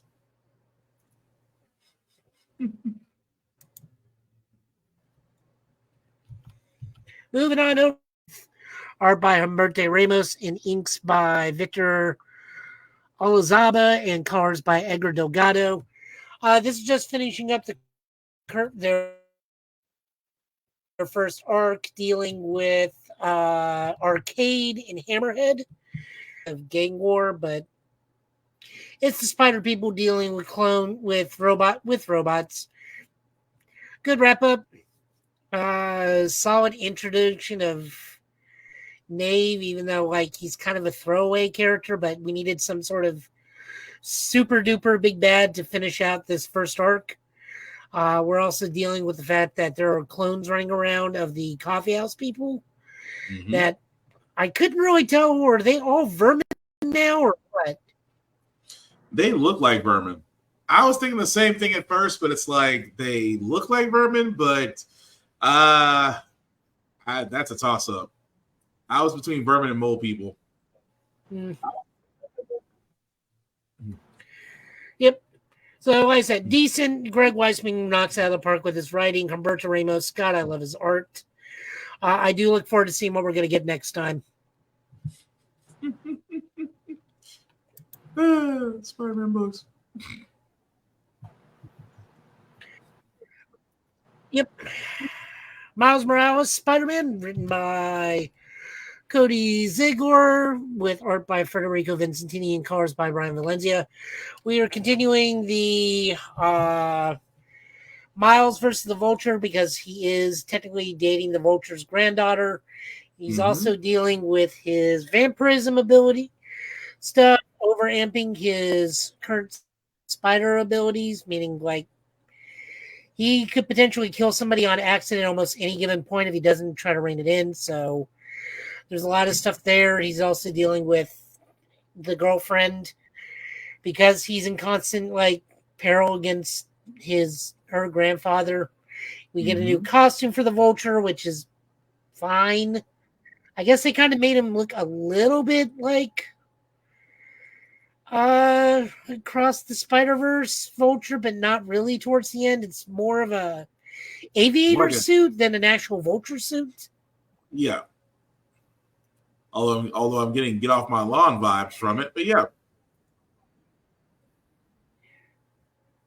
I mean, I'm not going to argue that.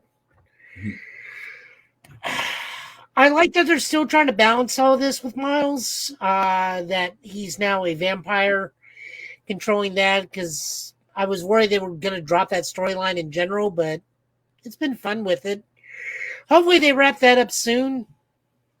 The whole thing of him and just the whole idea of him in blood, that was interesting that he was worried about pulling his punches. And I'm like, yeah, I'm going back to Superior Spider-Man where Doc Ock realized Peter could have killed you all. He's like, he's been holding back his punches this entire time? Yup, he could have killed you all. I'm just saying, more efficient.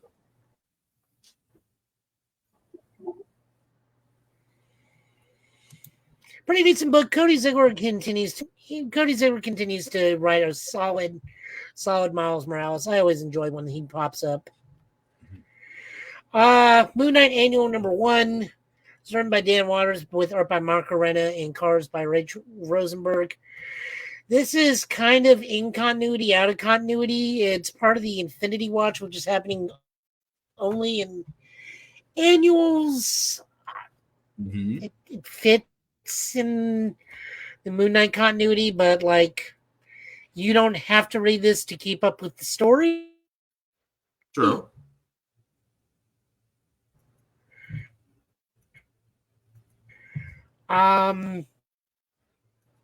That's really all I got because I don't know what was going on in the Infinity Watch. Well, it's to not to cut you off on that, Joe, but the Infinity Watch I just know story, he's fighting Colleen for whatever reason. Yeah, so basically, Colleen is now the. I wish they wouldn't do this with annuals because remember they did this with the.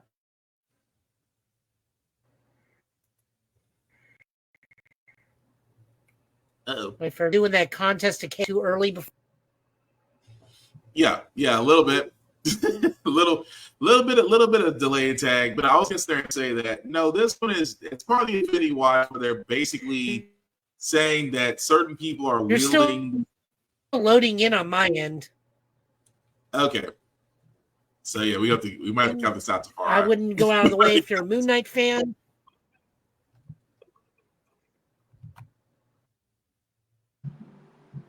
Because yeah, it's still going out.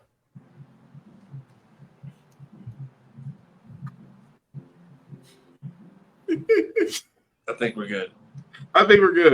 Go ahead, Joe. He may need to pop back out and pop back in.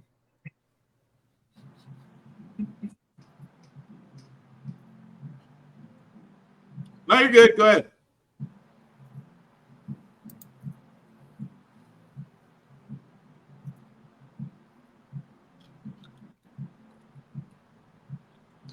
Oh, there he goes. Everybody's back together.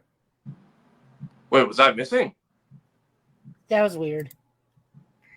Okay. We got Scarlet Witch written by Steve Orlando, art by Giacomo Kaminagi, and art by Frank William. This is the finale for this arc. Wanda comes back, and this is interestingly being narrated by the patron of Probability, which is Wanda's patron. Mm-hmm. The Maximoff twin, pretty much just all of Magneto's kids are fighting Griever, and we finally get the end of the fight. Wanda just like does her dirty in this fight, just unbelievably dirty. And we also get a nice little scene of them eating out of by magnetically held skillets. However, we find out what the next arc is going to be. I am all for it. This was a great book.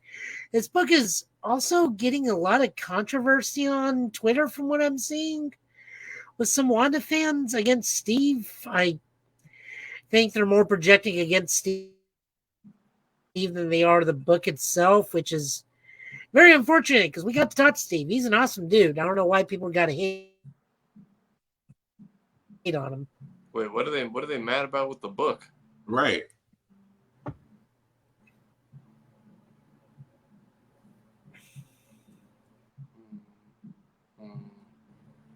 Four, 5, 6. Nope, we're all back. Nah, what were they hating about the book, Joe?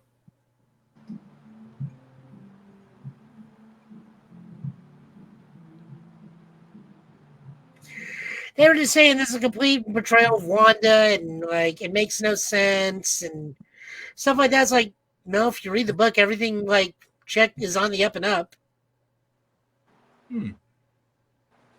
Okay. They're probably just using some elements from the upcoming Agatha all along, just like help make more people familiar with certain aspects of the show. Okay. Makes sense. I liked it. I thought it was great. It was a nice little wrap up. But And this then finally next for one, tonight, we got Exceptional X-Men. This is written by... Oh. No, you're good. Go ahead. Yep. This is Exceptional X-Men. This is written by and colors by Nolan Woodward. I really like this book. This was so much fun. This continues Kitty Pryde. We meet a new mutant who I think has some power similar to Colossus, except only she's bronze. And then Emma Frost at the end, we check in and see what she's up to. And the moment she starts talking, I realize what this book actually is. This is a new version of Generation X.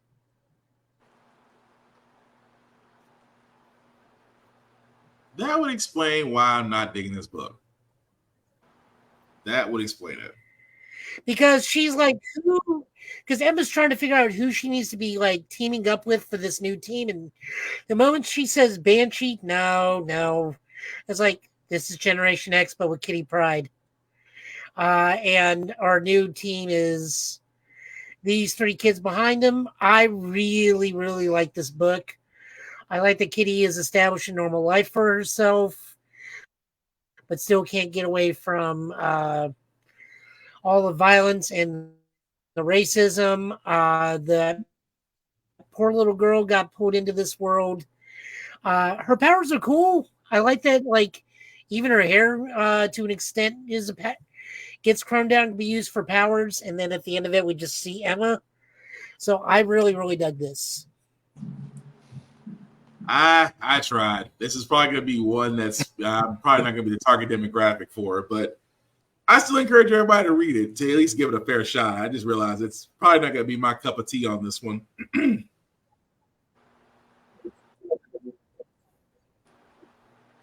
Well, what didn't you like about it? The direction. It's the whole thing of Frost leading and then just the pace of it. Like I said, it didn't speak to me. Like for most comic book stories, I dig them, but this makes me think that I'm probably not going to be the target demographic for it. So I'm not trying to shoot it down and saying it's just a terrible written issue for it to be issue 1. It just may not be for me, but might be for someone else though.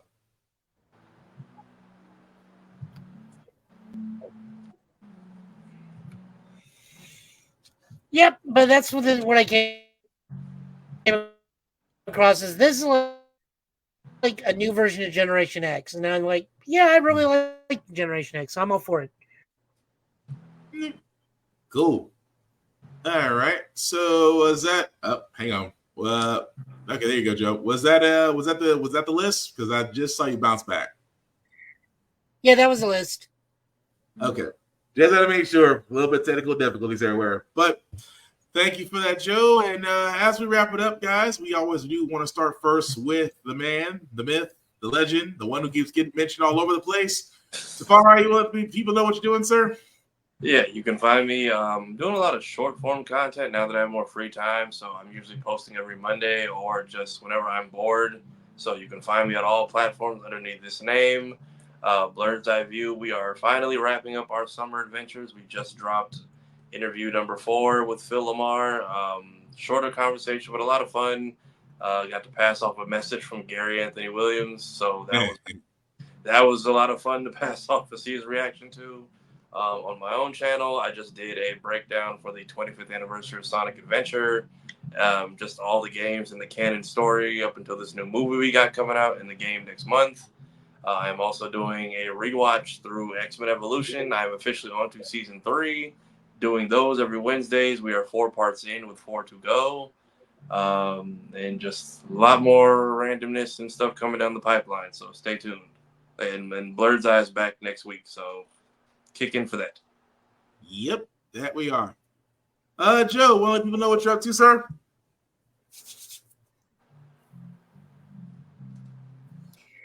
If I'm not streaming on Twitch, find Tafari and I, and sometimes Shadow. We're doing watches on Ultraman. We just had a super weird one where we learned about how money works, how VTubing works, and homages to Superhuman Samurai Cyber Squad, all in one episode. We also did a full watch and review of Kamen Rider Gav episode 1, which I think we all really enjoyed. Okay. I don't know. What did we enjoyed it, right?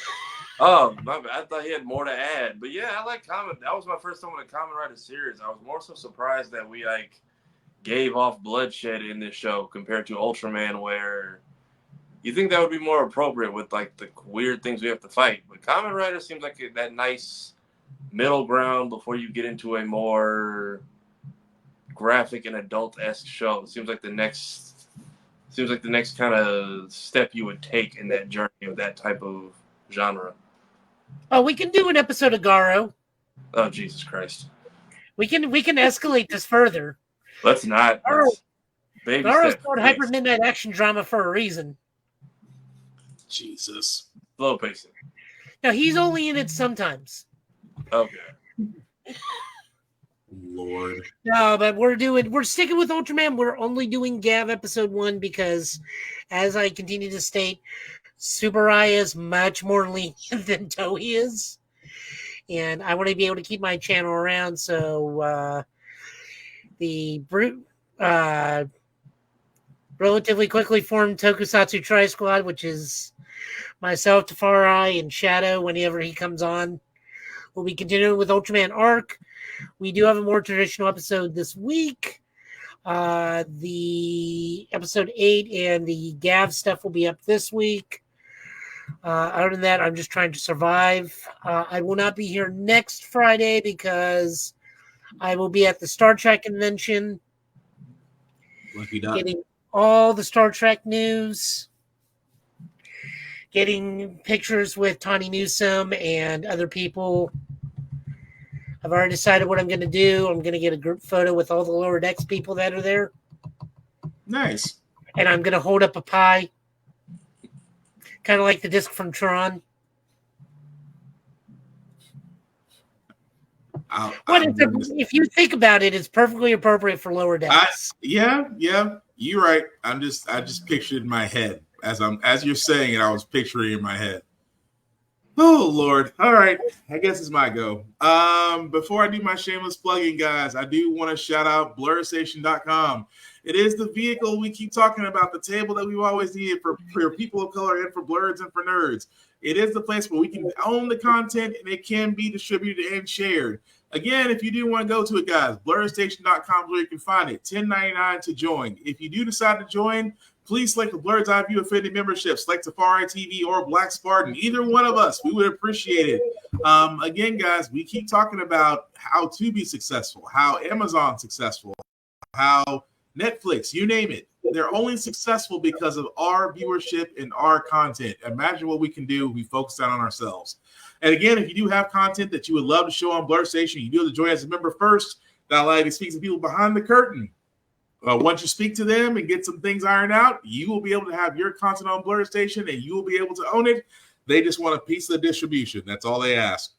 But definitely check them out, BlurStation.com. And our podcast is always seen where a podcast can be seen or heard, including APR TV. You can definitely go to alwayspressrecord.com or on a Roku or smart device, pull up the app, and you'll be able to see this show and how the frick we got here on APR TV as well as other shows. But definitely check them out. Again, content that we can own and places that are owned in places by us mean that we can actually be our own businesses. That is all I'm saying.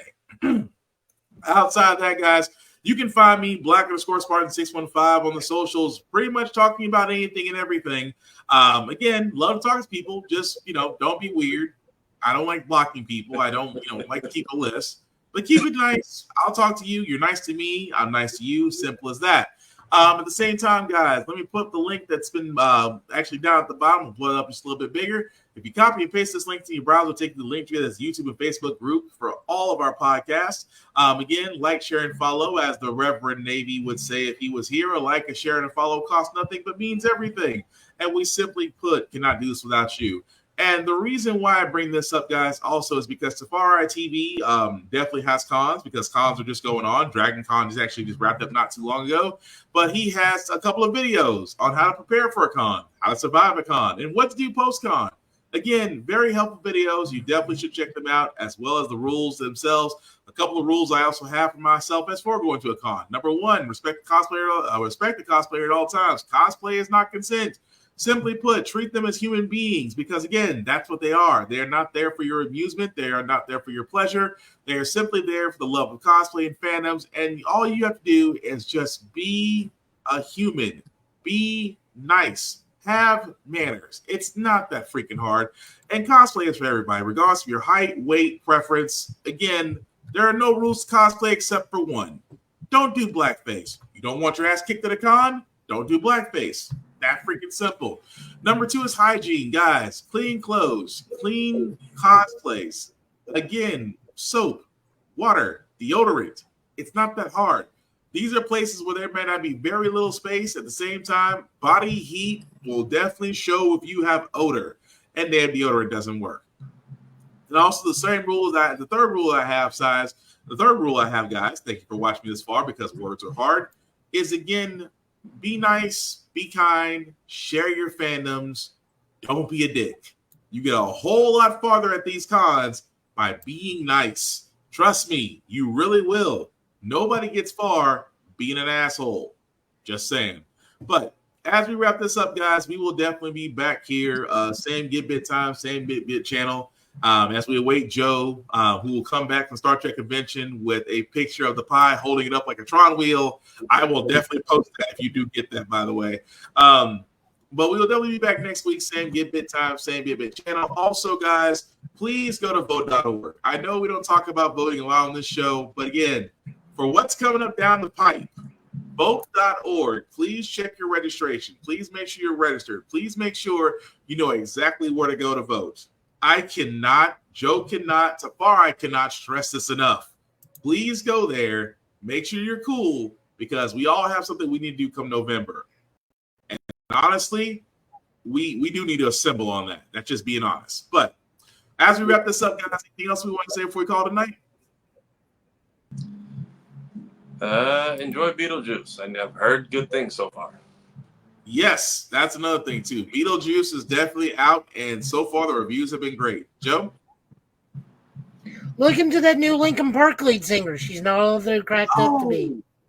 Yeah, that did drop. Everybody, quit giving that girl grief. Like, let's be happy Linkin Park is doing music again. Yes. Well, here's the thing, and I'll say this as we wrap this up. Yes, Linkin Park has a new singer. Yes, she might have some questionable decisions in the past. My thing is, she's allowed to give a shot. Before judgment is passed on this girl, because let's be honest, Chester is a one-of-a-kind, unique voice to Linkin Park. That man's voice will never be duplicated. So, that being said, that Linkin Park did move on with a new singer. I do love the single. I do hope that they have much success. But people, quit pining for something that just simply cannot happen anymore. We will never get a voice like Chester's again. The Linkin Park sound that's coming forward will not be the same that you're getting now. So give the poor girl a shot first before you down her. That's all I'm saying. I mean, because Chester said it best. It wasn't his band to begin with. It was actually Mike's band.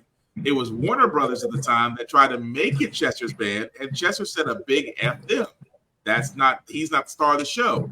The entire band is the star. So again, is that why they only had 2 good albums?